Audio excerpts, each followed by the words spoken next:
নমস্কার বন্ধুরা, কবে কি ইউটিউব চ্যানেলে আপনাদের স্বাগত জানাই।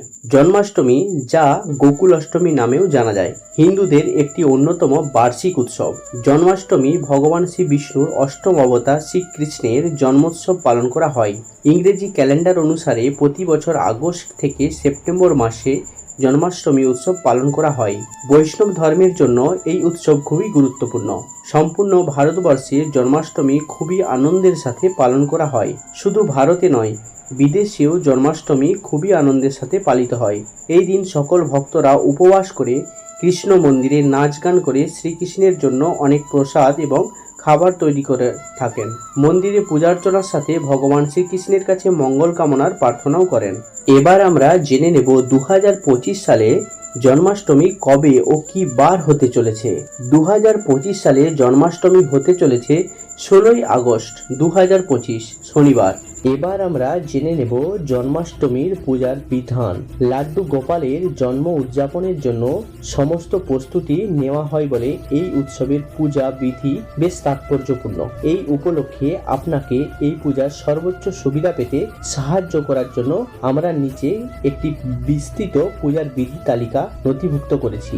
সকালে স্নান করুন এবং পরিষ্কার জামা কাপড় পরিধান করুন।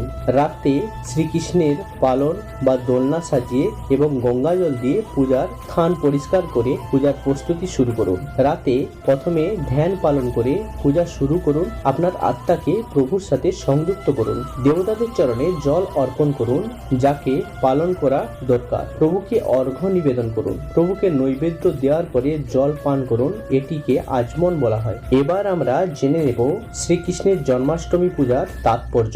হিন্দু ধর্মে শাস্ত্র অনুসারে শ্রীকৃষ্ণ অষ্টমী তিথিতে বা ভাদ্রপদ মাসের অন্ধকার পরিপ্রেক্ষিতে অষ্টম দিনে মথুরা শহরে জন্মগ্রহণ করেছিলেন। তিনি বাসুদেব ও দেবকীর গর্ভে জন্মগ্রহণ করেন।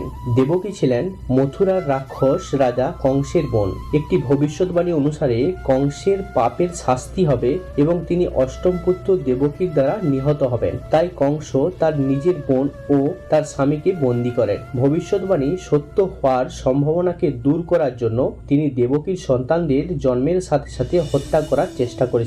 যখন দেবকীর অষ্টম পুত্রের জন্ম হয়, তখন পুরো প্রাসাদটি একটি জাদুকরী পরচিত গভীর ঘুমে তলিয়ে যায় এবং বাসুদেব মাঝরাতে বৃন্দাবনের যশোদা ও নন্দনের বাড়িতে স্থানান্তর করে কংসের ক্রোধ থেকে শিশুটিকে রক্ষা করেন। এই শিশুটি ভগবান বিষ্ণুর অবতার ছিল এবং শ্রীকৃষ্ণ নামে পরিচিত হয়েছিলেন, যিনি শেষ পর্যন্ত কংসকে হত্যা করেছিলেন, তার সন্ত্রাসের শাসনের অবসান ঘটিয়েছিলেন। জন্মাষ্টমীর উৎসবটি প্রতি বছর প্রচুর উত্তেজনা ও জোরালোভাবে পালিত হয়, কারণ ভক্তরা তাদের প্রভু এবং রক্ষাকর্তা কৃষ্ণের জন্মবার্ষিকীতে আনন্দ উদযাপন করে। ধন্যবাদ বন্ধুরা।